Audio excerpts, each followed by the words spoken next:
일본이 오늘 역사에 후회를 남길 결정을 합니다. 우리 국민 85%가 반대하는 후쿠시마 핵물질 오염수 해양 투기가 코앞에 다가왔습니다. 기후재난과 환경재앙이 인류의 미래를 위협하는 상황을 더 악화시키는 선택이 될 것입니다. 기시다 일본 총리가 오늘 강요회의에서 구체적 일정을 결정할 것이라고 합니다. 일본 언론들은 이르면 24일을 지목합니다. 그동안 민주당은 최소한 6달 동안 해양 투기를 보류하고 한일 양국 상설협의체를 만들어서 포괄적 환경 영향평가를 진행하는 등의 내용을 담은 7가지 해법을 제시하고 합리적 해결을 위해 다양한 노력을 하고 또 해법을 요구해 왔습니다. 일본 정부 해양 투기가 가져올 해양 생태계 파괴에 대한 우려는 갈수록 커질 것입니다. 민주당은 국민과 함께 윤석열 대통령에게 묻습니다. 이것이 한미일 협력의 새로운 시대입니까? 국민의 위험은 줄고 기회는 커지는 관계입니까? 가장 가까운 이웃나라 국민에게 상처를 주고 국익을 침해하는 나라와 군사협력을 맺는 것에 국민들이 동의할 수 있습니까? 일본이 오염시킨 바다 위에서 일본과 군사협력을 하는 상황은 국민의 자존심과 국격을 무너뜨리는 일입니다. 우리 국민은 결코 용납할 수 없습니다. 민주당은 오늘 긴급의원총회를 개최합니다. 국민과 함께 해야 할 일을 논의하고 비상행동에 나설 것입니다.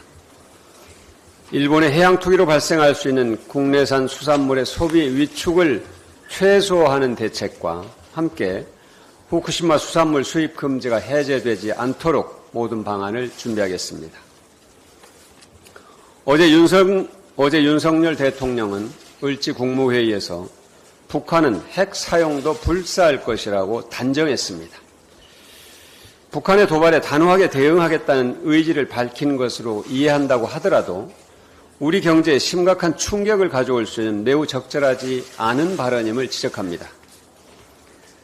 우리 경제 성장의 환경적 요인 가운데 가장 중요한 것이 한반도 평화입니다. 뒤집어서 말하면 한반도 위기가 우리 경제 성장의 최대 걸림돌이 될 수 있다는 뜻입니다. 대통령의 발언이 코리아 디스카운트를 키울 수 있다는 우려가 경제계에서 나옵니다. 지금 우리 경제의 침체 국면에서 중국 경제 위기가 어떤 영향을 미칠지 긴장도가 높아지고 있는 상황입니다. 자칫 북핵 발언이 외국인 투자, 금융과 외환시장, 실물 경제에 악영향을 주는 일이 없도록 신중해야 합니다.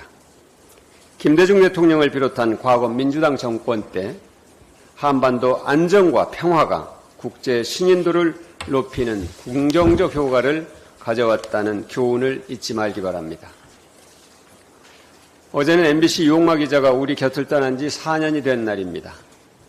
이용마 기자는 권력이 언론을 장악할 수 없도록 공영방송의 지배구조를 개선해야 한다고 강조했습니다. 정권이 무법적으로 방송을 장악해가고 있는 지금 공영방송을 국민의 품으로 찾아와야 한다는 이용마 기자의 당부가 더 절절하게 와닿습니다. 민주당이 전임 정부에서 절박하고 절실하게 이 과제를 매듭지어야 했습니다. 무거운 책임감을 느낍니다. 국민이 지금도 절실하게 요구하고 있다는 것에 더 큰 책임을 느낍니다. 민주당이 방송법 통과를 비롯해서 공영방송을 국민에게 돌려드리는 일을 책임있게 완수해 나가겠습니다. 부산 엑스포 유치 결정이 98일 앞으로 다가왔습니다. 민주당은 온 당력을 모아서 부산 엑스포를 유치하도록 최선을 다하겠습니다. 부산 엑스포가 해양도시 부산이 관광도시 부산으로 거듭나고 한국 경제 성장에 크게 기여하는 원동력이 될 것으로 확신합니다. 민주당은 부산 엑스포의 인프라 확충을 위해서 가덕 신공항 건설을 실현시켰고 국회 부산 엑스포 특위위원장을 우리 당 박재호 의원이 맡아서 유치해 국회 차원의 노력을 극대화하고 있습니다.